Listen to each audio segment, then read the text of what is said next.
The Imperial cruiser Variantes had been built to intimidate. 9 kilometers of black-hulled arrogance, its spires bristling with lance batteries that had ended 100 rebellions. It hung in the dark above the debris field like a predator surveying a carcass. And a carcass was precisely what the overseers believed they had found. The wreck drifting in the field was small, barely 200 meters, a splinter compared to the Variantes, and it was scorched black along one flank where something had cut into it. It had stopped moving 11 days ago. It had stopped answering hails, if it had ever answered them at all, in a language the Empire could parse. It was, by every metric the Dominion of Vale Thuer understood, dead. Which was why they had sent Teska Voon Aldrit to climb inside it. She was 26 standard years old, which among her people made her barely more than an apprentice, and she wore the pale gray of a Conservator analyst rather than the blood orange of the fleet. She did not like the orange. She did not like most of what the orange stood for. But the orange was what had built the Dominion, spread it across 400 systems, and made her a citizen of the largest empire the near galaxy had ever known. And so, she kept those opinions folded neatly behind her teeth and did her work, which was the taking apart of things. Teska took things apart for a living.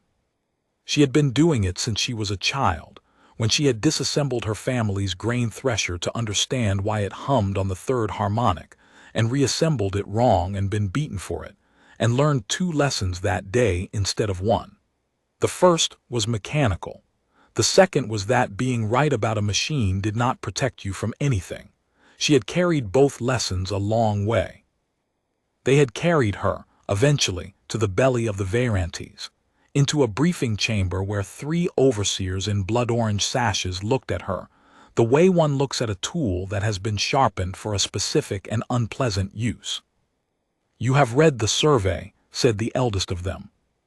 His name was Overseer Krail, and he had the particular smoothness of a man who had never in his life been told no by anyone who survived the telling. "The vessel is of the species designated human, a minor species, frontier stock. Their so-called coalition has skirmished with our patrols on the rim for 2 seasons now. Irritating. Insignificant. Insignificant vessels do not require 9-kilometer cruisers to examine them," Teska said. She watched the words land.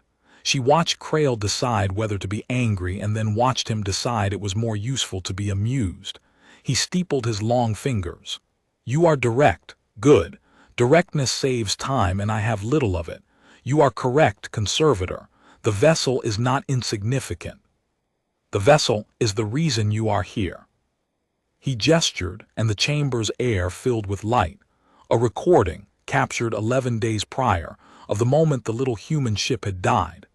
Teska had seen it in the survey. She watched it again anyway, because she had learned that a machine, like a lie, shows you different things on the second telling. The human vessel had been fleeing. That much was plain. 3 Imperial destroyers had run it down at the edge of the debris field, cornered it against the gravity well of a dead brown dwarf, and opened fire. The recording showed the human ship taking the barrage, and here was the first strange thing, the thing that had brought the Variantes. The human ship should have died in the opening salvo. A vessel that size against 3 destroyers should have been vapor in under a second. Instead, it had shrugged off the first volley. Not with shields. The survey teams had confirmed there were no shield emitters of any recognizable configuration. It had simply not been where the shots were. The lances had passed through the space the ship occupied and struck nothing, and the ship had been 40 meters to the left, and then it was not. And then the destroyers were firing into a cloud of their own confusion, while the little ship threaded between them like a needle through slack cloth. It had killed 1 destroyer. Teska made herself watch that part. The human vessel had come alongside the Imperial warship, a vessel 8 times its mass, and something had reached out from it, some pulse without light or heat that the sensors recorded only as an absence, a hole in the data, and the destroyer's reactor had simply stopped. Not exploded. Stopped. 12,000 crew, dark and cold and drifting, their ship intact and perfect and utterly dead, as though a hand had reached inside it and switched off the concept of the ship being alive. And then the human vessel had died. Not from the other two destroyers, they had barely landed a blow. It had died, as far as anyone could tell, of exhaustion. Its maneuvering had grown ragged. Its impossible dodging had slowed. And on the 9th pass, one lance had finally caught it across the flank, and it had spun and gone still, and the recording ended with the little scorched splinter tumbling silently into the debris field where it now lay. The light faded. The three overseers watched her. "One human vessel," Krail said softly, "of the smallest class we have encountered, killed an Imperial destroyer without firing a weapon we could detect, dodged fire it should not have been able to perceive coming, and then, we believe, simply ran out of some resource we cannot identify. Fuel, power, crew, we do not know. That is your task, Conservator Aldred. You will board that vessel, you will take it apart. And you will tell the Dominion how it did what it did, so that we may do it too." Teska looked at the frozen image of the dead ship. She felt the old feeling, the one from childhood, the pull of a closed machine asking to be opened. And underneath it, fainter, older, a second feeling she did not name, because to name it aboard the Varantes would have been unwise. The second feeling was that some machines beat you not because you did something wrong, but because they were playing a different game entirely, and had not troubled to tell you the rules. "When do I board?" she asked. "You already have a team assembled," Krail said. 6 conservators, a cohort of enforcers for your protection. You board in 9 hours. He rose, and the audience was over, but at the door he paused, and for the first time something crossed his smooth face that was not confidence. "Conservator, the survey teams reported one further anomaly. The vessel is dead. Its reactor is cold. Its crew, we believe, are dead. We have detected no life signs, no movement, nothing." He hesitated. "And yet 3 of the survey drones we sent inside did not return. They did not transmit failure. They did not transmit distress. They simply stopped transmitting, as though they had gone somewhere our signals could not follow." He looked at her. "The vessel is dead, Conservator. See that you remember it is dead. It will be easier for you if you remember that."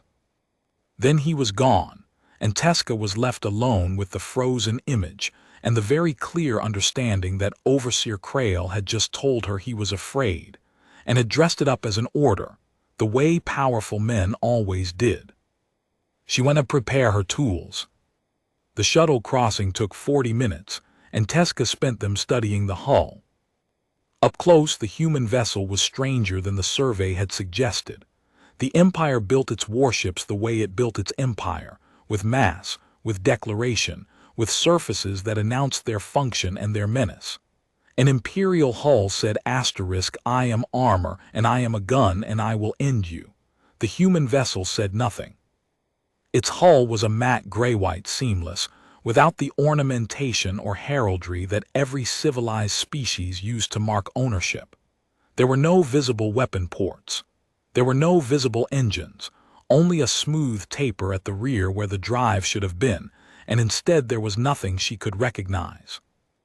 The scorch mark where the Imperial lance had caught it was the only interruption in the surface, a black wound perhaps 30 meters long, and even that was strange, because the metal at its edges had not melted the way metal melts. It had, she leaned closer to the shuttle port, it had flowed briefly, and then reset, as though the hull had tried to heal and only failed at the last instant when the ship died.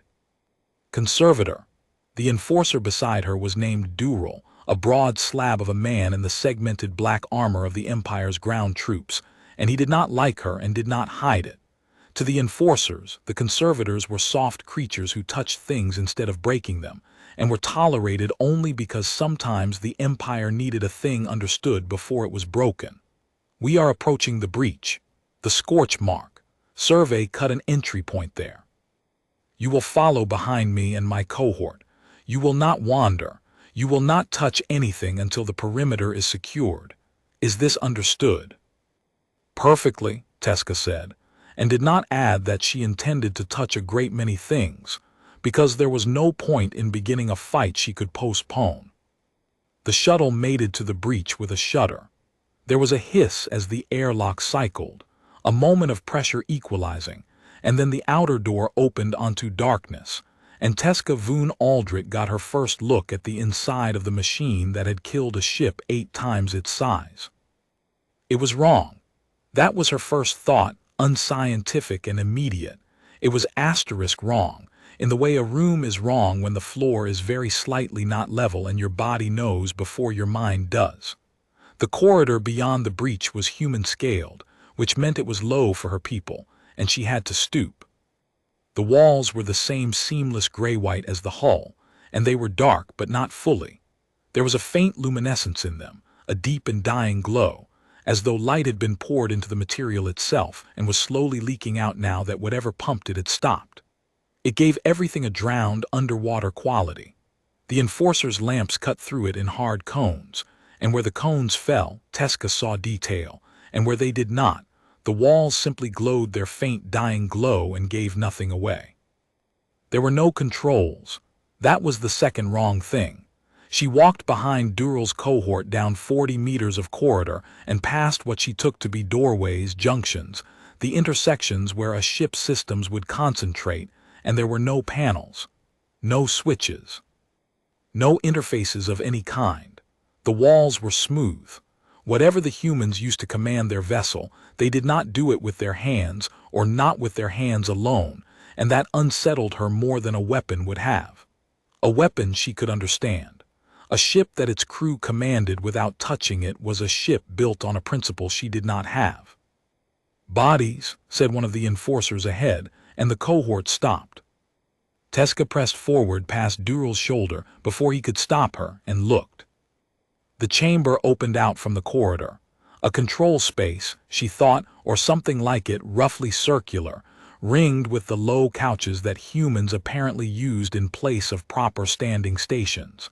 And in the couches were the humans, 6 of them.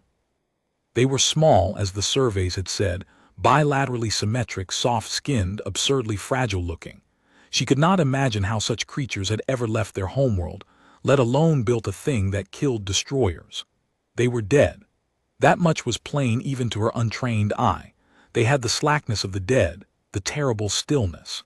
They had died in their couches, most of them, though one had fallen forward across the deck with an arm outstretched toward the center of the chamber, toward a raised dais where Tezca's breath caught. Where a 7th human sat, upright, eyes closed, hands resting on the arms of a chair that grew seamlessly out of the dais as though the ship had extruded it, and this human was not slack. This human sat with the composed stillness of someone sleeping or meditating, and around its head the dying glow of the walls was not dying. Around its head the light was still bright, still moving, coiling slowly in the air like smoke that had decided to stay. "That one," Tezca whispered, "that one isn't." And then the survey team's report came back to her, the thing Krail had said, "We have detected no life signs, no movement, nothing," and she understood that the 7th human registered as dead to every instrument the Empire possessed. Cold, silent, no heartbeat that their sensors could find, no breath, no heat. And the light around its head kept moving. "It's dead," Durrell said flatly, coming up beside her, his weapon raised despite his words. "They're all dead." Survey confirmed it. "That's a corpse, Conservator, and the glow is residual, decay luminescence, some chemical the survey didn't catalog. Don't invent ghosts. Do your job. Take the ship apart and tell the overseers how it flies." Tezca did not answer him. She was looking at the 7th human's face. Young, she thought, younger than her perhaps, a smooth face gone gray with death. And at the light that curled around it like a living thing, and she was thinking, with the cold, clear part of her mind that had never once been wrong about a machine. "That is not decay, that is the ship. The ship is still running. It is running in a place we cannot see, and this one is still inside it, and it is dead the way the destroyer was dead. Dead and intact, and perhaps not dead at all in any sense we have a word for." She did not say this. She said instead, "Set up the analysis station here. I want to begin with the walls." And she began, that hour, to take the machine apart, not knowing that the machine had been taking her apart from the moment she stepped aboard. Gently, patiently, the way water takes apart a stone, and that it had all the time in the world. The walls did not want to be understood. Teska had taken apart the technologies of 9 species in her career. She had disassembled the crystalline computation lattices of the S-Soromal, which stored thought and flaws in grown quartz. She had traced the biomechanical arteries of the HFY, whose ships were half-grown, half-built, and bled when you cut them. She had catalogued the weapons of the Empire's own foundries, the honest, brutal physics of accelerated mass and focused light. In every case, once she found the right place to begin, the machine had opened to her. Machines were arguments. They had premises and conclusions, and if you were patient and careful, you could walk the argument backward from what it did to why it did it, and understand. The human walls had no premise she could find. She cut a sample the size of her palm from the corridor bulkhead. It took her 4 hours and 3 ruined cutting tools, because the material resisted in ways that shifted. It was hard, and then where she pressed hardest it was briefly not hard, yielding just enough to spare itself, and then hardening again a millimeter deeper, so that cutting it was like trying to stab something that flinched. When she finally had her sample, she took it to the analysis station and ran it through every characterization her equipment could perform, and the equipment told her the following contradictory things. The material was a metal. The material was not a metal. The material had a crystalline structure. The material had no structure at all and was in constant, imperceptibly slow motion, every atom drifting, and the crystalline structure was a snapshot her instruments imposed on something that was never actually still. The material conducted the faint dying light, and here was the part that made her set down her scriber and sit very still for a while. The material conducted the light not through it, but around the places where her instruments were looking, so that whenever she measured a point, that point was dark, and the light was always in the places she was not currently measuring, always just beside her attention, as though the ship knew where she was looking and politely stepped out of the way. "That's impossible," she said aloud to no one.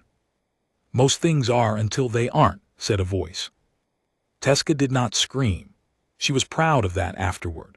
She turned slowly, and the 7th human was still sitting on its dais 40 meters down the corridor, exactly where it had been, eyes closed, gray-faced, dead. And the voice had not come from it. The voice had come from the wall beside her, from the whole wall, from the faint drowned glow, and it was speaking the Dominion's own high tongue, accentless, unhurried, in a tone of mild and almost affectionate interest. She keyed her comm. "Dural, I need enforcers at the analysis station, now." Nothing. Static, and under the static a sound she did not like, a soft repeating pulse like something breathing. "Your comm won't reach them," the wall said, not unkindly. "They're 4 decks up, arguing about whether to abandon the survey. They've lost 2 more of their number. Not hurt, just lost. The ship is larger on the inside than the outside, you understand, in the directions that matter, and your enforcers keep walking down corridors that don't come back to where they started. They'll be fine. They'll wander until they're calm, and then the corridors will let them out. I don't want to hurt anyone. I've had enough of hurting people. Please sit down, Conservator. You've been standing for hours, and you keep favoring your left side." Teska sat down. She told herself it was strategy. It was mostly her legs. "You are the ship," she said. "I'm what's left of the ship and what's left of the person running it, and the 2 of us have been the same thing for 11 days, so the pronoun is getting difficult. Call me the ship, it's simplest." A pause. "You cut a very neat sample. Most of your colleagues just hit things. You cut, and you looked at where it resisted, and you understood that it was resisting * on purpose before you understood anything else. That's why I'm talking to you and not to them. You're the first one aboard who is asking the right question." "And what," Teska said carefully, "is the right question?"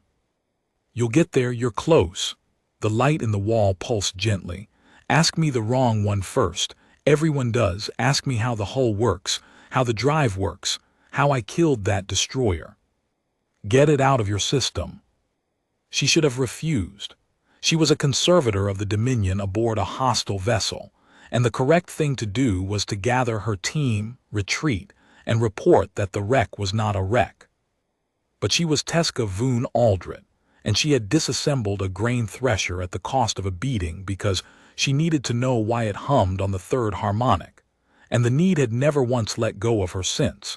And there was a machine here that killed ships 8 times its size, and it was asterisk offering to explain itself. "The drive," she said. "How do you move without engines? Survey found no reaction mass, no exhaust. You dodged 3 destroyers. How?" "I didn't dodge," the ship said. "Dodging is when you move out of the way of something. I never moved. The shots went where I wasn't and I was where they weren't, and those are different sentences even though they sound the same." A pause, as though it were choosing smaller words for a child. "Your people think position is a fact. A thing is asterisk here. You build your physics on it. Your weapons assume it. You aim at where a thing is. But position isn't a fact, Conservator. Position is a habit. A very strong habit, an almost unbreakable one, that matter falls into because it's easier than the alternative. Your ships have the habit so deep they can't imagine breaking it. My ship doesn't have the habit. My ship treats position as a suggestion, and when someone fires a lance at where I'm suggesting I am, the light rippled, searching for a word in her language and not finding it, I decline the suggestion. And I'm somewhere else. Not because I moved, because I was never committed to being there in the first place." Teska's mouth was dry. "That's not physics. It's the physics under your physics. Yours is a special case of it, the boring case, the case where everything commits to a position because nothing's telling it not to. We found the general case. That's all. It's not magic. It's just further down." The ship's tone was patient, almost gentle, and that gentleness was the most frightening thing about it, because it was the patience of something explaining arithmetic to a creature that had only ever counted on its fingers. "You cannot reverse engineer it, Conservator. I want to be kind about this, so I'll be plain. Your overseer sent you here to take me apart and learn to build me. You can't. It isn't that the blueprint is hidden. It's that the blueprint is written in a language your entire civilization doesn't have the concepts to read. You can copy the shapes. You'll copy the shapes for 1,000 years, and the shapes will do nothing because the shapes were never the point." "Then what is the point?" "That," the ship said, "is nearly the right question. Keep going." Teska sat in the drowned blue light beside the wall that was a person that was a ship, and she felt the ground of everything she knew tilt very slightly, the way the floor had felt wrong when she first stepped aboard, and she understood that the wrongness had never been the floor. The floor was level. It was her sense of what floors were that had been slightly, fundamentally off, all her life, and the ship was the first thing that had ever been in a position to show her. "Tell me about the destroyer," she said. "The one you killed. You reached out and its reactor stopped. 12,000 dead and the ship intact. How?" The ship was quiet for a long moment. When it spoke again, the affection had gone out of its voice, and what was left was tired and old and very sad, and it did not sound like a machine at all. "I didn't want to do that," it said. "I want you to know that. There were 12,000 people on that ship and most of them had never chosen anything. They were conscripts, farm boys in orange, the same as the farm boys we lost. I did it because they were about to kill me and my crew, and because I was the only one of us still able to reach the ship, and because," a pause, "because when you can end a thing without touching it, you learn to hate the ease of it. It's too easy.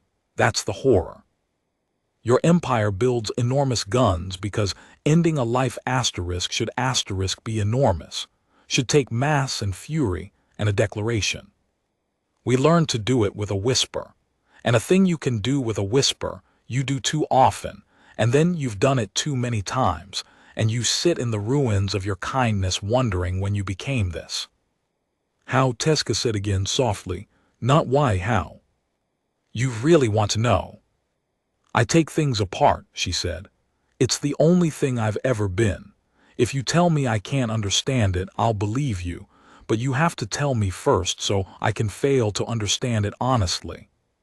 Something in the light changed, warmed. If a machine could be said to have decided to trust someone, this was the moment. Everything that runs, the ship said, runs on a difference. Heat flows because there's cold to flow to. A reactor works because there's a asterisk here's how things are and a here's how things want to be, and the gap between them is where you get your power. Your whole civilization, every engine you've ever built, lives in that gap. We learn to reach into a machine and very gently tell it that there is no gap, that how things are and how things want to be are the same, that everything is already exactly as settled as it will ever get. The light dimmed to almost nothing. And then nothing flows, nothing turns. The reactor doesn't explode because explosion is a flow too and there's no flow left. It just arrives at its ending, all at once, ahead of schedule. I reached into that destroyer and I told 12,000 people's ship that it was already over, and it believed me because it was true. It's always true eventually for everything. We just moved the eventually up. The ship's voice was barely a thread now. That's how. You wanted the how, that's the how. Do you understand it? Teska sat very still. She had built her life on the gap the ship described. Every machine she had ever loved lived in it. Every argument she had ever walked backward from conclusion to premise. And she found, to her own surprise, that she did understand it. Not the mechanism, never the mechanism, but the asterisk shape of it, the terrible elegance. And understanding the shape was worse than not understanding at all, because now she could feel the edge of the abyss the humans had learned to walk along. No, she said honestly, but I understand that I don't, which is more than my overseers will ever manage. Yes, the ship said, that's exactly it. That's the difference between you and them, and it's the difference that's going to matter before this is over. The light steadied. They sent you to learn how to build me. You can't. But you can learn something else, something they didn't send you for, and I think you might be the only person on that 9-kilometer monster of theirs who can carry it back. So stay, take your samples, ruin your tools on my walls, ask your wrong questions, and when you're ready to ask the right one, the real one, the one under all the others, I'll be here. I'm not going anywhere, I can't. That's part of what I have to tell you. Down the corridor, on the dais, the dead young human sat with the living light coiling around its head, and Teska Voon Aldrit understood at last that she was not talking to the ship. She was talking to the person in the chair. And the person in the chair was dead, and was still here, and the distinction between those two things was the machine she had really been sent to take apart, and it was going to be the hardest disassembly of her life. They found the enforcers 11 hours later, or the enforcers found them, which was more accurate. The cohort came stumbling out of a corridor that should not have connected to the control chamber and did, and they were pale under their helmets, and 2 of them had abandoned their weapons somewhere in the walking, which for an Imperial enforcer was a shame worse than death. Dural was the last out. He had held himself together where his men had come apart, and Teska respected him for it, even as she watched the cost of it in the tremor of his hands. We are leaving, Dural said, all of us. Now I don't care what the overseers ordered. This vessel is, he could not find the word, it is not a vessel. It is a trap. It moved us. It walked us in circles until Sarek started weeping and I couldn't make him stop. We are leaving. You can't, Teska said. Watch me. No, I mean you can't. She kept her voice level, the voice she used on frightened machines and frightened men. There's no shuttle. I checked 3 hours ago. The breach we came through is sealed. The hull healed it. And before you decide I'm part of this, understand. The ship told me it would happen, and I didn't believe it either until I walked back to the airlock and found 40 meters of seamless wall where the airlock had been. She let that land. We are not leaving until it lets us leave. And it will let us leave. It told me so, but not yet, and not because it's cruel. Because it has something to say, and it has decided to say it to me, and it won't open the door until I've heard it. Dural stared at her. You've been talking to it. For 11 hours. It's a corpse in a chair and a wreck around it." "It's a corpse in a chair," Teska agreed, "and it killed a destroyer with a whisper, and it has been more honest with me in 11 hours than the Empire has been in my entire life. Sit down, enforcer. Feed your men from the ration packs. And let me finish, because the sooner I finish, the sooner it opens the door, and I would very much like to see my overseers' faces when I tell them what I've learned." Perhaps it was the mention of the overseers. Perhaps it was simple exhaustion. Dural sat, and his men sat around him in the drowned blue light, and Teska turned back to the wall. "They're afraid," she said quietly. "You could ease that, show them you don't mean harm." "If I show them anything," the ship murmured, "they'll shoot it. Fear that's shown a thing to fear becomes brave. Let them stay afraid and quiet. It's kinder. Now, you've had time. Have you found the right question yet?" Teska had. She had been circling it for 11 hours, the way she circled the true failure point of any complex machine, feeling for the place where all the smaller wrongnesses converged. And she had found it, and she had been afraid to ask it, because she suspected the answer would change her, and she was right. "You said you were the ship," she said, "and what was left of the person running it, and that the two had been the same thing for 11 days. You said you can't leave. You said the person in the chair is dead but still here.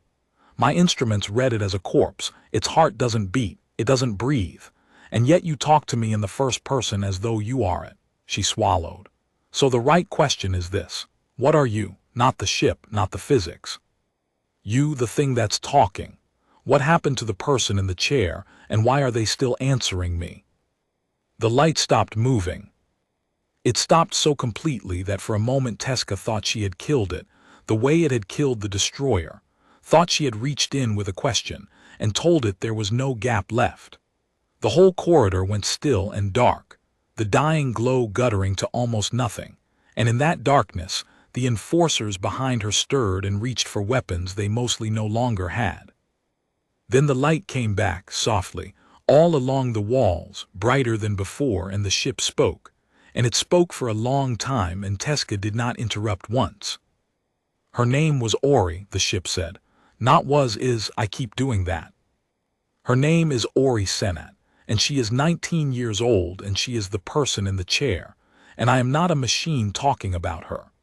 I am her mostly, wearing the ship like a body because her first body stopped working 11 days ago, and this was the only one left. You have to understand what our ships are, and I've been putting off telling you because it's the part your empire will never accept, and it's the part that's true. Your ships are things you sit inside and command. Ours aren't. Ours are things you asterisk become. When Ori took the pilot's chair, she didn't grip controls. The chair reached into her, gently, with consent. It's the most consented to thing in our whole culture, and it spread her. Her thoughts became the ship's thoughts. Her sense of her body became the sense of the hull. When she wanted to decline a position, she didn't press a button. She declined it the way you decline to clench a muscle. The ship was her body, and she was the ship's mind, and there was no gap between them, no interface, no controls on the walls, because the crew asterisk were the controls, all 7 of them, woven into it, a chorus, and Ori was the throat that chorus sang through. 6 of them died when the lance hit us. Their bodies died, and they were woven into the ship, and so part of the ship died too, and that's the scorch you saw, the wound that tried to heal and couldn't. 6 voices gone out of the chorus all at once, and Ori was the throat, the last one holding the shape of the ship together, and she had a choice. She could let go, let the weave collapse, let herself fall back into her body, which was intact, which would have lived. Or she could hold the ship together with just herself, one voice doing the work of 7, pouring herself into the walls to keep the shape from collapsing. She held. She's 19, and she held. Her body couldn't survive it, no body can. The weave takes everything when you give it everything, and so her body did what bodies do and stopped. Her heart stopped. Her breath stopped. Your instruments are correct. There is a corpse in that chair, but she'd already poured most of herself into the walls by then, and when the body let go, there was enough of her in the ship that she didn't stop with it. She kept going. In here. In the material you can't cut, the material that steps out of the way of your instruments, she's in it. All of her that was left. Diffused through 11 decks and a healing hull, thinking slow ship thoughts across 11 days, dead in the chair and alive in the walls and unable to leave because there's nowhere for her to go. The body's gone. There's no throat left to pour back into. She's the ship now. She'll be the ship until the ship dies for real, which it's doing slowly, because one voice can't hold this shape forever, and the light is dimming, and when it goes all the way out, so does she. That's what I am, Conservator. That's what's talking to you. I'm a 19-year-old girl who wouldn't let her friends' bodies become a wreck, so she made herself into the wreck instead, and now I'm running down like a wound-down toy, telling my story to the one person on the enemy ship who asked the right question before I go dark. That's the how. That's the why. That's the thing your overseers sent you to reverse engineer. The light trembled. Go ahead and copy the shapes, Teska Voon Aldrit. Copy every wall. You'll never build me, because the thing that makes me work is a girl deciding to stay when leaving would have saved her, and you can't put that in a foundry. Teska Voon Aldrit sat in the drowned light and wept quietly, and was not ashamed of it, and behind her the enforcers of the Empire sat in silence, and even Dural had lowered his weapon and bowed his head, because some things reach past armor and past fear and past the whole apparatus of an empire, and land in the one soft place every living thing keeps hidden, and this was one of them. Why me? She managed at last. Why tell me? I came to take you apart. I came to help them build machines that whisper reactors dead. Why give me this? Because you'll take it back, Ori said, and the ship's voice was very gentle now, very near the end. Not the physics. They'll never get the physics, and thank God for that. An empire that could whisper reactors dead is the last thing this galaxy needs. But you'll take back the other asterisk thing, the thing they didn't send you for. You'll take back the fact that you met a technology you could not comprehend, and it wasn't a weapon, and it wasn't a threat, and it turned out to be a girl who loved her friends. And you'll know, the way you know a machine before you can prove it, that a species which builds its ships out of love and consent and becoming is not a species you want to make an enemy of. Not because we'll beat you, because we'll grieve you. And a thing that grieves what it kills is more dangerous than a thing that doesn't, in the long run, in the only run that matters. The light was very dim now. Down the corridor on the dais, the girl in the chair had not moved, would never move, was a corpse and had always been a corpse, and Teska looked at her and saw her clearly for the first time. Not a specimen, not a system, but Ori Senat 19 who held. How long do you have? Teska whispered. Not long, hours, maybe less. I've been spending myself on this conversation. It costs, thinking in your language, it costs more than you know, and I don't regret a second of it. A pause. There's one more thing I need to do before I go dark, and I need you to not stop me, and I need you to explain it to your overseers so they don't do something stupid in fear. Will you listen? Yes, Teska said. I'll listen. Tell me what you need. And the ship told her, and Teska Voon Aldrit felt the last of her old certainties fall away, and understood that she had been sent to disassemble a wreck and had instead been disassembled herself, gently, by a dying girl in a wall, and reassembled into something that would never fit inside the Empire again. While Teska sat with the walls, the enforcers had been having a different education entirely, and a crueler one, though the ship had not meant it to be. Dural pieced it together for her later in fragments on the shuttle home, when the armor was off and the fear had cooled into something he could talk about. His cohort had done what Imperial enforcers were trained to do. When the Conservator went to the wall and began speaking to it, they had fanned out to secure the vessel, deck by deck, room by room, the way they had secured 100 captured hulls, and the vessel had let them for a while. It had let them walk its corridors and find its empty berths and its strange grown furniture, and then, gently without malice, it had begun to fold. The corridors stopped agreeing with each other, Dural said. You'd walk a straight passage and come out where you'd started. You take a left and arrive at the room you just left through a door that hadn't been there. Sarek counted his paces, 200 down a corridor that the schematic said was 40 meters long, and he counted them again and got a different number, and he started counting a third time, and I heard his voice go wrong, go high, and I took the counter away from him because I've seen men break, and he was breaking. He was quiet a while. It never hurt us. That's the part I can't put in a report. It never so much as bruised a man. It just took asterisk where asterisk away from us. And I didn't know until that ship did it to me how much a soldier's whole self is built out of asterisk where the enemy is, where the exit is, where my cohort is, where I am. Take that away, and there's nothing left of an enforcer, but a frightened animal counting his paces in the dark. Teska had said nothing to that on the shuttle, but she had thought. It did to them, without meaning to, the small terrible thing it later did to me on purpose and with consent. It loosened where.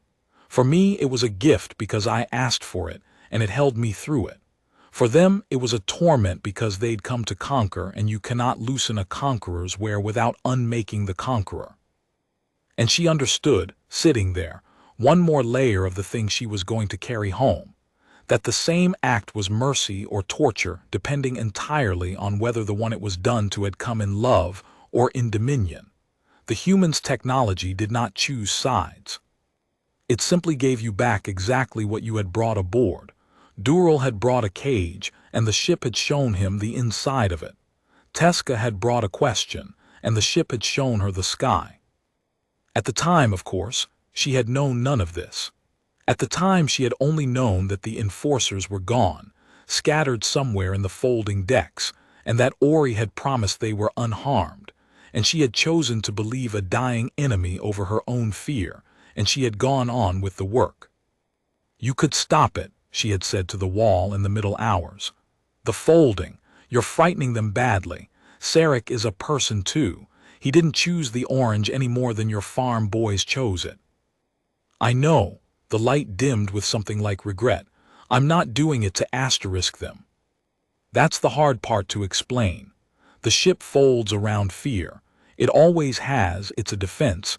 It wraps a frightened intruder in circles until the fear burns down to something calm, and then it lets them out. It's the gentlest defense we ever built. We designed it specifically so we'd never have to hurt a boarder. The alternative for a ship this deep in the physics is to stop their hearts, and we didn't want ships that stopped hearts, so we built ships that walk you in circles until you stop being dangerous instead. A pause. But a mind that has never once in its life felt safe without knowing exactly where it is, an enforcer, a conqueror, a mind the Empire built, experiences the gentlest defense we have as a nightmare. I can't make it gentler than we refuse to hurt you. I can only wait for the fear to burn down. It will. Sarek will weep, and then he'll be calm, and then a straight corridor will open under his feet, and he'll walk out, and he'll never understand that the ship spent its dying strength choosing, over and over, not to simply kill him. Teska had looked down the dark folding length of the ship, toward men she could not see, being terrified by a machine too kind to kill them, and she had felt the whole shape of the tragedy, that the Empire had raided these people for 2 seasons precisely, because it could not imagine an enemy whose worst weapon was a refusal to be cruel. An enemy like that was invisible to the Empire's whole way of seeing. You could not deter it, because it did not threaten. You could not outbuild it, because it did not build guns. You could only, eventually, be humbled by it, and the Empire had no machinery for being humbled, and that missing machinery was the real vulnerability, the one no lance could defend. And Teska was going to have to become that missing machinery herself, and carry it home, and install it in a civilization that did not know it had a hole where humility should be. When they come out, she said quietly, will they remember, will they carry anything? Some, not what you'll carry, they didn't ask the questions, they can't hold the answers. But they'll carry the memory of an enemy that had them helpless and chose, visibly, repeatedly, not to harm them. That's not nothing. That's the seed of the same thing I'm growing in you, just smaller. Dural especially. Dural's going to walk out of here changed. He held his men together through it, which means he stayed a person through it, which means it reached him. Watch him when you get home. He'll be one of yours before the year's out. Not a conservator. He hasn't the mind for the walls, but one of the people who stops the raids. He'll be a soldier who tells other soldiers I was helpless in their hands and they let me live, and you don't raise a rock against a people like that. You'll need soldiers who will say that. I'm making you some. It's the least I can do, since I'm the one frightening them. And that was the moment. Teska understood it only in memory, when she stopped thinking of Ori Senat as an enemy technology to be comprehended, and started thinking of her as the most extraordinary person she had ever met. A dying 19-year-old, spread thin across a wreck, spending the flickering last of herself not on escape, not on vengeance, not even on grief, but on the patient, deliberate work of making her captors into people who would never need to be captured again. Turning an enforcer's nightmare into a soldier's conversion, turning a conservator's dissection into a philosopher's awakening, weaving peace, one frightened farm boy at a time, out of the only material she had left, which was herself. That was the technology beyond the Empire's comprehension, not the drive, not the whisper that stopped reactors. The Empire could at least imagine those, even if it could never build them. What it could not imagine, what it had no concept to hold, was a weapon whose entire function was to make war unnecessary. A machine of mercy so advanced that the mightiest empire in the near galaxy had sent 9 kilometers of warship to capture it, and could not even perceive what it was looking at. These were the things Teska turned over in the long middle hours, before the enforcers found their way back to her, before the Varantes hailed, before the last light drew inward toward the dais. They were the things she would spend the rest of her life trying to explain to people who had not stood in the drowned blue glow and felt a dying girl loosen the whole certainty of where. And she never quite managed it, and she never stopped trying, because Ori had left the trying in her along with everything else, and the trying was its own kind of light that would not be caught. Before the Varantes hailed, before Dural's men stumbled out of the impossible corridors, there had been a stretch of hours in the middle of Teska's vigil that she never entered into any report, because there was no language in her order's technical grammar to hold it. She thought of those hours afterward, as the hours she stopped being a conservator of the Dominion, and became something the Dominion had no word for yet. They began with an argument about the drive. She had not been able to let it go. The ship had told her she could not reverse engineer it, had told her plainly and kindly, and every rational part of her believed it, and every stubborn part of her, the part that had cost her a childhood beating, refused to believe it until she had failed at it with her own hands. So she went back to the walls with fresh tools and a fresh sample, and she tried, for 3 hours, to make the material tell her how it declined a position, and the material declined her, over and over, stepping out of the path of every measurement, and the ship watched her do it with what she could only describe as tenderness. "You're not failing because you're not clever," Ori said after the 3rd ruined instrument. "You're failing because you keep asking where. Where is the mechanism? Where is the field generator? Where is the part that does the thing? And there's no where. That's the whole point. A where is a committed position, and the entire technology is the refusal to commit. You're trying to find the address of a thing whose only trick is having no address." Teska set down the dead instrument. She was exhausted in a way that had nothing to do with sleep. "Then teach me to think without where, just for a moment. I don't need to build it. I need to," she struggled for the word, "I need to stand where you stand and look back at where I stand. Once. So I know it's real and not a story you're telling a frightened enemy." The light was quiet for a long time. "That's a dangerous thing to ask," it said finally. "Your mind is built out of where. Everything you've ever thought sits in a position, this idea here, that memory there, cause before effect, premise before conclusion. You walk your arguments backward, you told me." Backward means along a line, and a line is made of positions. If I show you how to think without where, even for a moment, some of that line comes loose, you might not get it all back. Most of your people never could. It's why we don't do this to anyone. It's why the weave requires consent so total that we've made a religion of it. A pause. But you asked honestly, and you're going to spend your life carrying what happened here, and I'd rather you carry something you touched than something you were only told. So I'll show you a very small piece, the smallest safe piece. Close your eyes. Teska closed her eyes. Think of the sample in your hand, Ori said, though the sample was on the table. You know its position. It's there on the table, a fixed thing. Now don't move it, don't imagine moving it, just stop being sure it's there. Not move it somewhere else. Just loosen the certainty that it's anywhere at all. Let it be a suggestion. Let it be a habit the sample is in, that it could, in principle, decline. And Teska, who had spent 26 years being certain of where things were, tried to be uncertain. Not confused, not doubtful, but genuinely, structurally uncertain in the way the ship meant. And for one single instant, one impossible instant she would chase for the rest of her life, she felt it. She felt the sample, not commit. She felt the table under it become a suggestion the sample was politely entertaining. She felt her own hand, her own body, the whole chamber, hang for a heartbeat in a state that was not here and not there but available. A spread of maybe that had not yet collapsed into the boring certainty of position.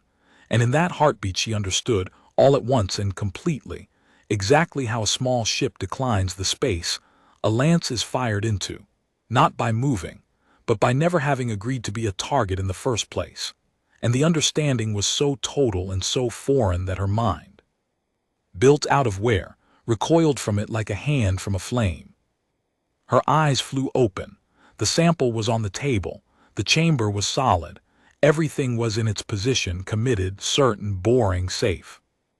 And something in her had come loose, exactly as the ship had warned, and never fully went back. You felt it, Ori said. It was not a question. I felt it, Teska's voice shook. For one instant, the whole thing hung. Nothing was anywhere. And then it all fell back and I couldn't hold it. I couldn't hold it. No one can from your side. Not for more than an instant and not without help. It took our species 400 years and a change to how we raise children before anyone could live in that state long enough to fly a ship in it. The light was gentle, but you touched it. You know now, in your body and not just in my words, that it's real, that the technology beyond your comprehension isn't a trick or a story. It's a real place, and you stood at the edge of it, and you looked in, and you saw that it goes down further than your civilization has ever gone. That's the most any outsider has ever done. That's more than the overseers will believe when you tell them, and it's the thing that'll let you say it without flinching, because you'll know. Teska sat with her ruined instruments and her loosened mind, and she wept, again, not from grief this time, but from something closer to what her people felt in temples, the specific ache of a small creature that has been permitted once to see the size of the thing it lives inside. She had taken apart the technologies of 9 species. She had walked 100 machines backward from conclusion to premise.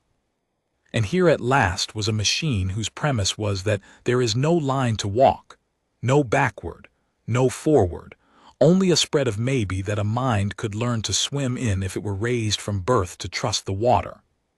Why do you keep saving me from despair? She asked at last. Every time you show me how far beyond us you are, you turn it into a gift instead of a wound. You could have let me feel small.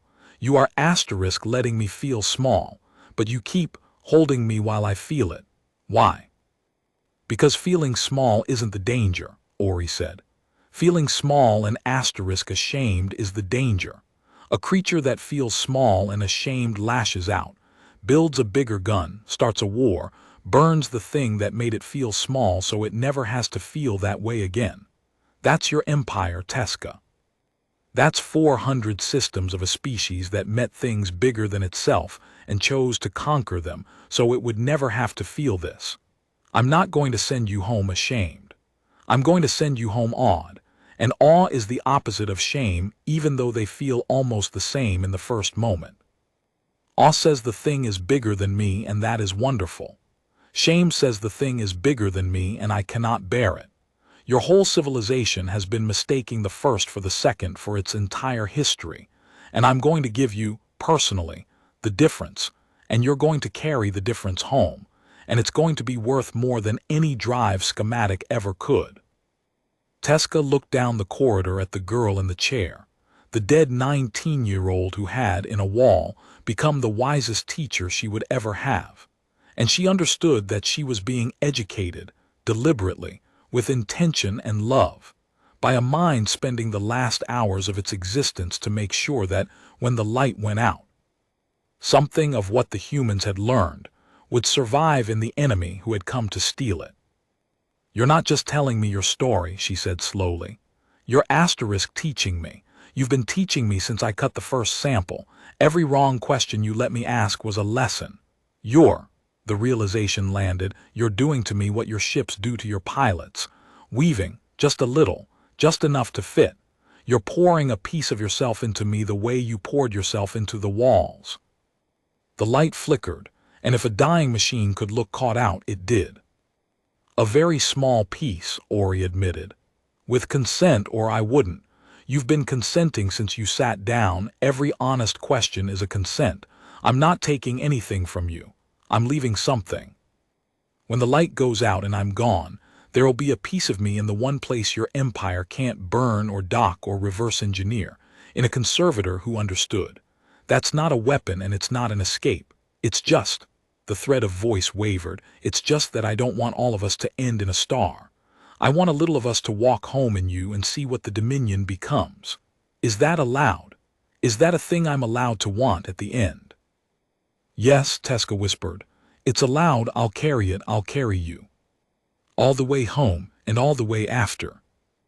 And in the drowned blue light, the enemy and the dying girl sat together in something that was no longer analysis and had become, without either of them quite naming it, a kind of kinship.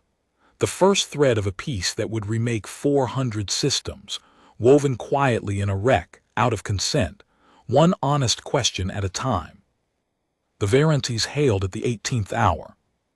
The signal came through not on Teska's comm, which the ship had shown was useless, but through the walls themselves, Ori routing it inward so that Overseer Krail's voice emerged from the drowned light of the corridor, as though the ship had swallowed him whole and were speaking with his mouth. Teska found the effect deeply satisfying and tried not to show it. "Conservator Aldred, you have been aboard 18 hours. You have missed 3 scheduled reports. Explain yourself." "The vessel is not dead, Overseer," Teska said. "It never was. It is dying, which is a different thing. There is a survivor aboard and it has been in communication with me, and I have learned." "A survivor," Krail's voice sharpened. "Then the vessel is crewed. Then this is a hostage situation and an act of war, and I will not negotiate with." "There is no negotiation," Teska said, "because there is nothing you have that it wants, and nothing it wants that you can prevent. Listen to me, Overseer, please. For once in your life, listen to a conservator instead of instructing one. This is the most important report you will ever receive, and you are about to talk over it." Silence on the line.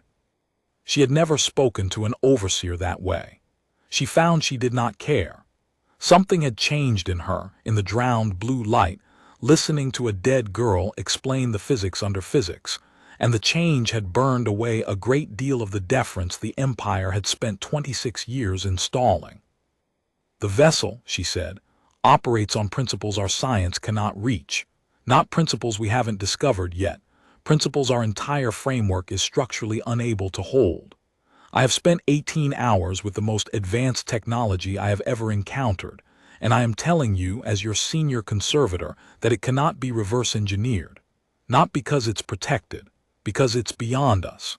The way a spoken sentence is beyond a creature that has only ever counted. We can copy the sounds, we will never make the meaning." "You are telling me," Krail said slowly, That the Dominion's finest analyst has been aboard an enemy vessel for 18 hours and has learned nothing we can use. I am telling you, Teska said, that I have learned everything, and none of it is what you sent me for, and all of it is more valuable than what you sent me for, and you are too frightened to hear it. The humans move by declining position. They kill by closing the gap that makes machines run.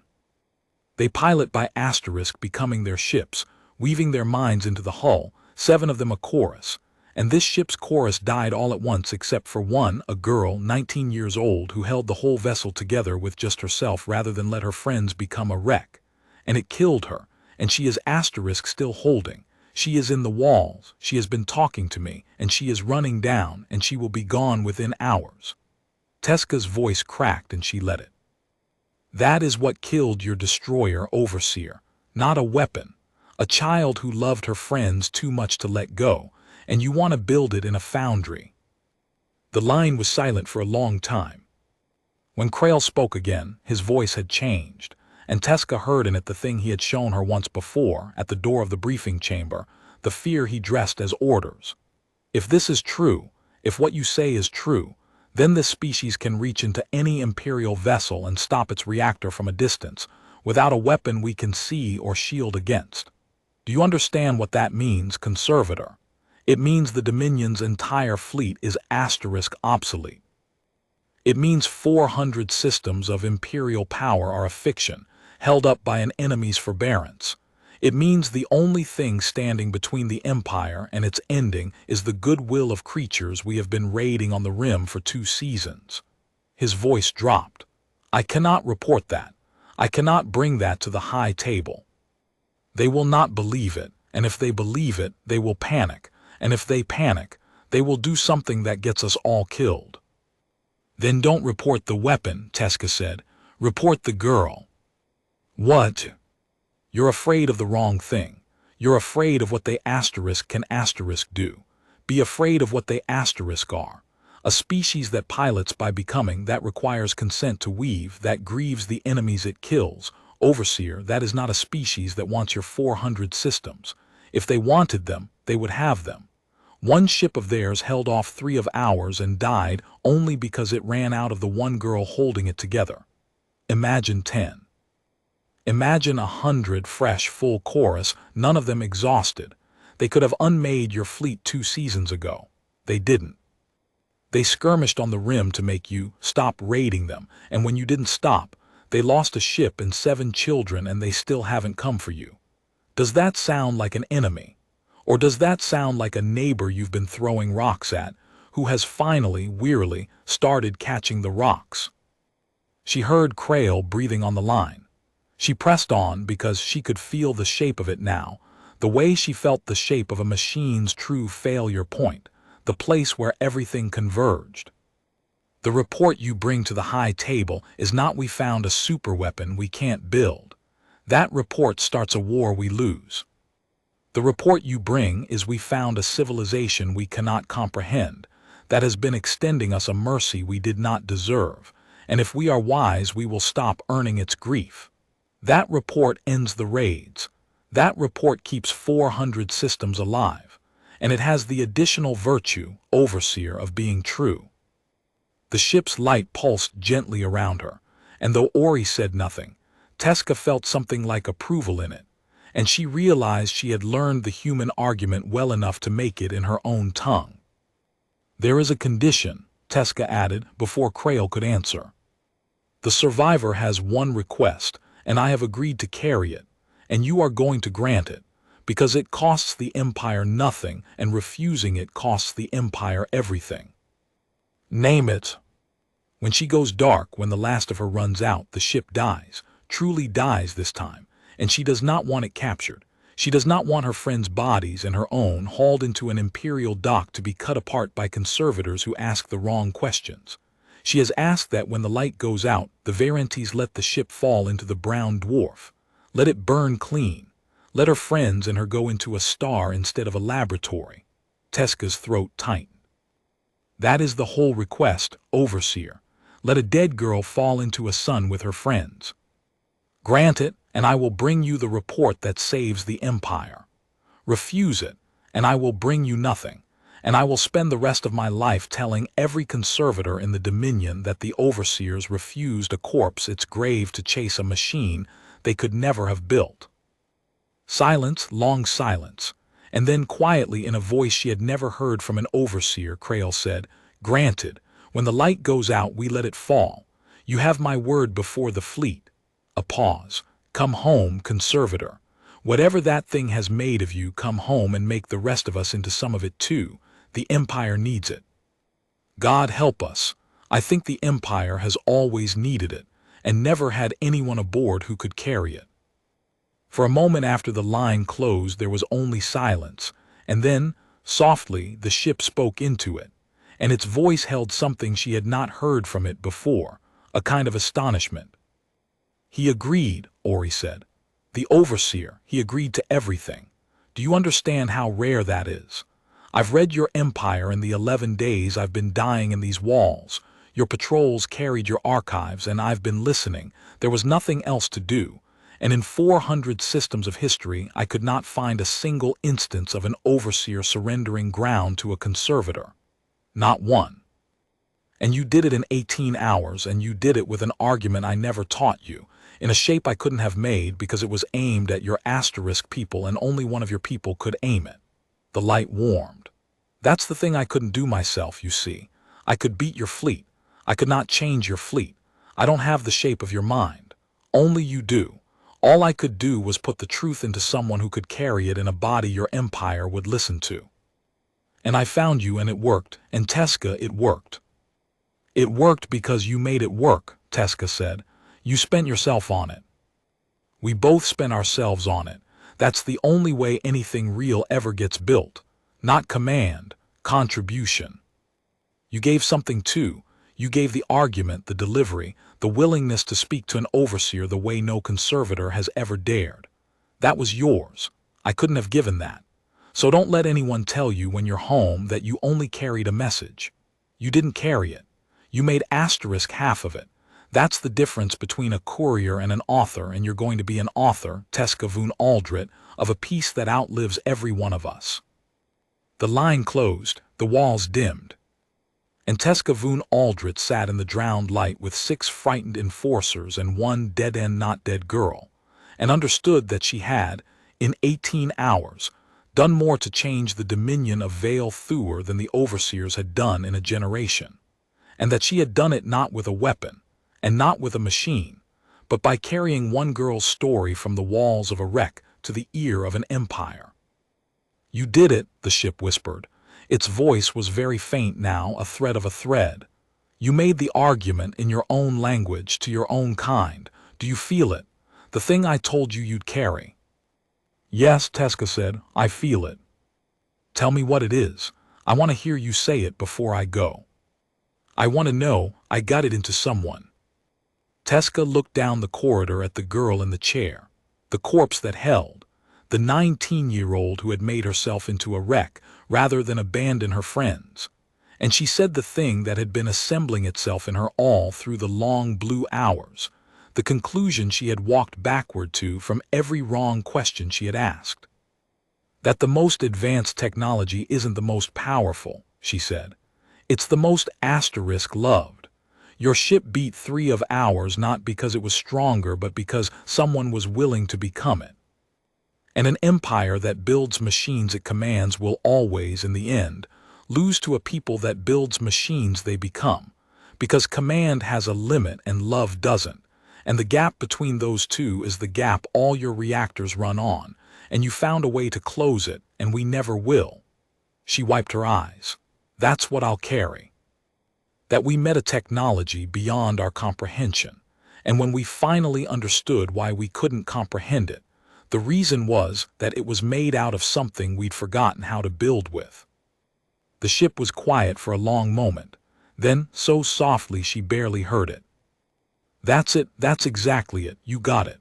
Oh, a breath, a dying light flicker of something that might have been joy, you got it, you actually got it, it wasn't for nothing, thank you." "Thank you, Teska Voon Aldrit. I can go now. I've been so tired and I couldn't let go until someone understood, and you understood, and now I can let go." The light gathered itself all along the walls, drawing inward toward the dais, toward the girl in the chair, one last flow before the flows all stopped.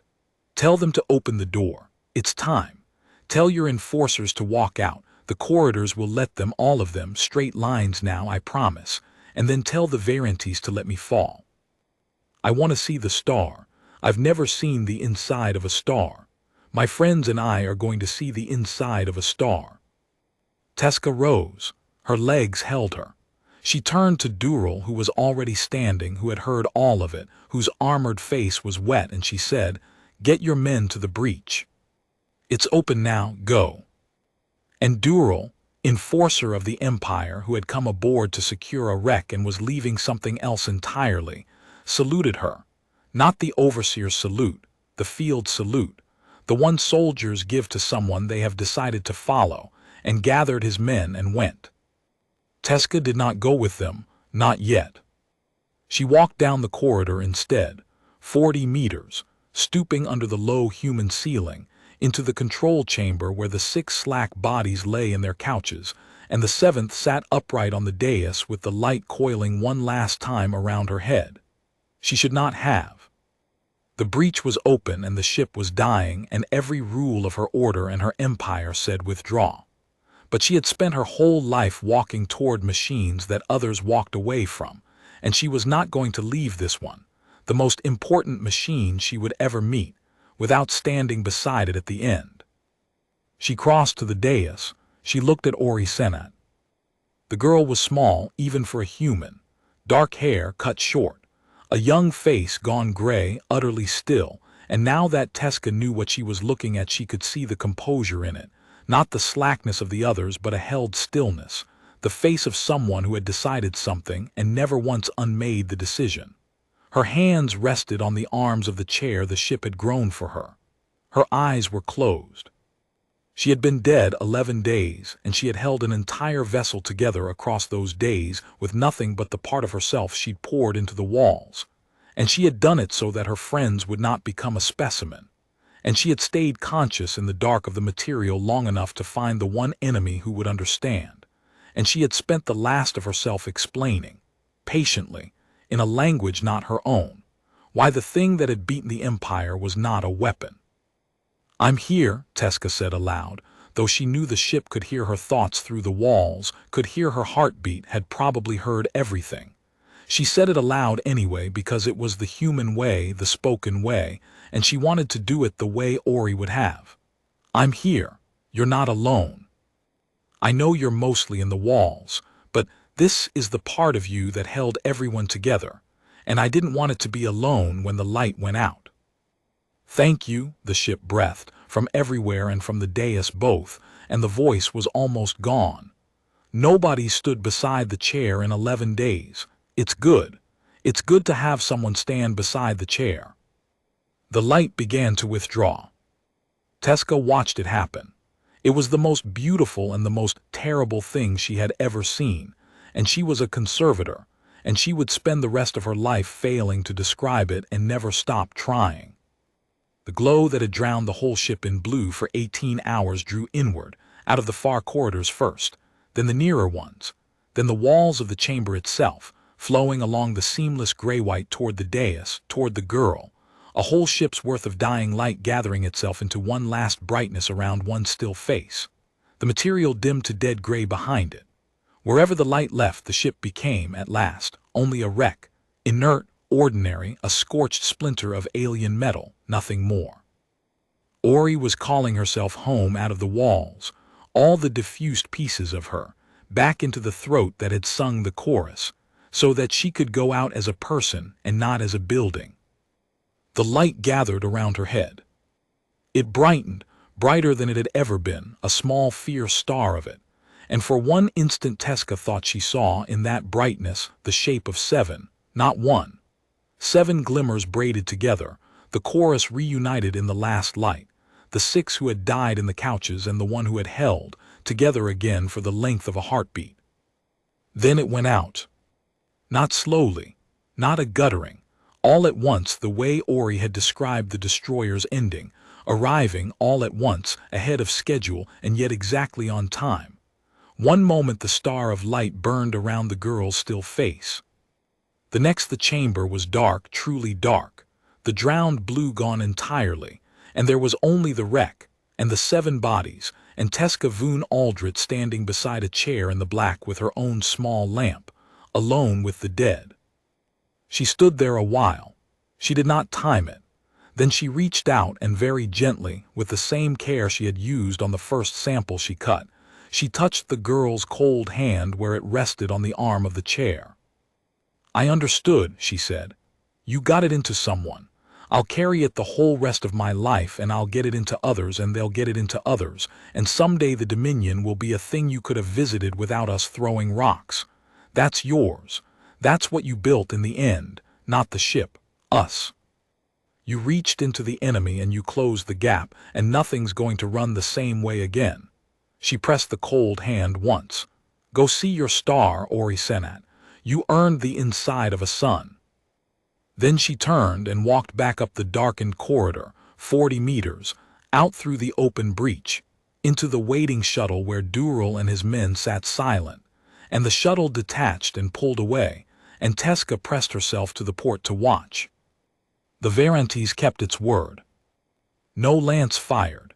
No tractor reached out to claim the prize the overseers had sent 9 kilometers of warship to capture. The great black cruiser simply held its position and let the little scorched wreck drift, unclaimed, uncaptured, out of the debris field and down the long gravity slope toward the brown dwarf. It fell slowly at first, then faster, tumbling gently, a splinter of gray-white catching the dull red light of the dead star it fell toward. Tezca watched it the whole way. The whole fleet watched it. She would learn later. Every ship in the formation, thousands of Imperial crew, turning their sensors to follow a dying enemy vessel down into a sun, because word had spread through the Varantes of what Conservator Aldrich had found aboard, and even hardened fleet crew who had never touched a Conservator's philosophy in their lives found themselves unwilling to look away. The wreck touched the outer atmosphere of the brown dwarf. It flared, a small bright line against the sullen red, and burned cleanly all at once, 7 human bodies and 1 impossible ship going into the heart of a star together, exactly as a 19-year-old girl had asked, granted by an empire that had come to take and stayed to mourn. Then it was gone, and the star swallowed the light of it, and the debris field was empty, and the Varantes turned at last for home. The shuttle was silent on the crossing back.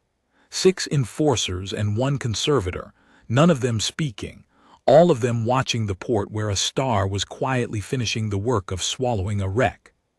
Sarek, the boy who had counted his paces until he wept, sat with his helmet in his lap and his face bare, and after a long while he said to no one in a small voice, "It could have killed us, any time. It just walked us in circles instead." No one answered him because there was no answer that was not the whole story, and the whole story was too large for a shuttle. But Dural reached over once and put a heavy armored hand on the boy's shoulder and left it there, and that was the first act of the piece, though none of them knew to call it that. Tezca watched the star and thought about the tile of loosened certainty the ship had put inside her, the piece of Ori that would walk home in her, and she thought, this is how it spreads. Not through foundries, not through schematics.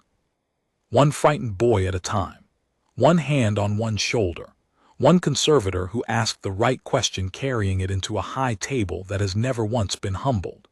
She understood that she was the delivery mechanism for a technology the Empire could neither build nor defend against, and that the technology was simply the memory of having been shown mercy by something vastly more powerful, and having been changed by it instead of destroyed. It was the oldest weapon in the galaxy and the newest, and the humans had refined it to a point no other species had reached, and they had aimed it, deliberately, through a dying girl, at the one enemy soft enough to be pierced by it. The report Tezca Voon Aldrich brought to the high table of Vale Thuer was the shortest in the Dominion's recorded history and the most consequential. It did not contain a single reproducible schematic. It contained no weapon. It contained no drive, no shield, no reactor design, nothing the foundries could build. And the overseers who had commissioned it were furious. And then they were quiet, because Overseer Krail stood before the high table and staked his rank and his life on every word of it. And Krail had never in his career staked anything on anything. And the high table understood that something had happened out on the rim that had turned a coward into a man willing to die for a truth. The truth was this, and Teska had written it in 7 lines, and it changed 400 systems. We captured a human vessel believing we could take it apart and learn to build it. We could not. Its technology does not sit above ours on a ladder we might someday climb. It sits to the side of ours, on a foundation we do not possess and cannot reach, built from a principle we spent this civilization forgetting. We were never going to reverse engineer it. We were only ever going to be shown, gently by its dying pilot, exactly how far beyond us it was, and why. And the why is the only thing worth carrying home. Their ships are made out of the willingness to become them. Ours are made out of the will to command them. We have raided these people for 2 seasons. They have answered with a forbearance we did not earn and could not have compelled. We will stop the raids, not because they would defeat us, because they would grieve us, and a neighbor who grieves what it kills is the last neighbor in the galaxy you want to teach how to stop grieving. Let us be worth their mercy before we run out of it. The raids on the rim stopped within the season. A delegation went out under Conservator Aldrit, not an overseer. The humans had asked specifically for the one who asked the right question, and returned with the beginnings of a peace, and a single gift the human coalition sent back to the Dominion, which the Conservators studied for a generation and never fully understood. A small gray-white tile, the size of a palm, that would not be cut, and that glowed with a faint light which always stepped out of the way of whatever instrument was measuring it. There was a message etched beneath it, in the Dominion's own high tongue, in a hand no human had needed to be taught because Ori had left them the words. You cannot build this, that was never the point.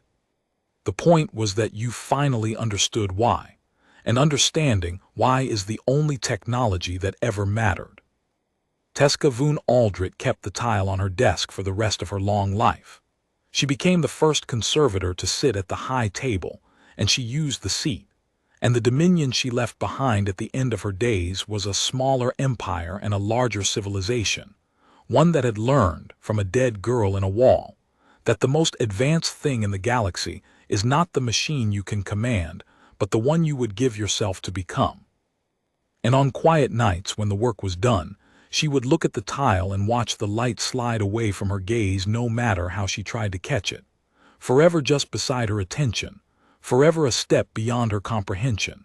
And she would think of a small still face on a dais, and a star that had swallowed 7 friends together, and she would say softly to the light that would not be caught, I'm still carrying it, Ori, I'm still carrying it, and so is everyone I gave it to.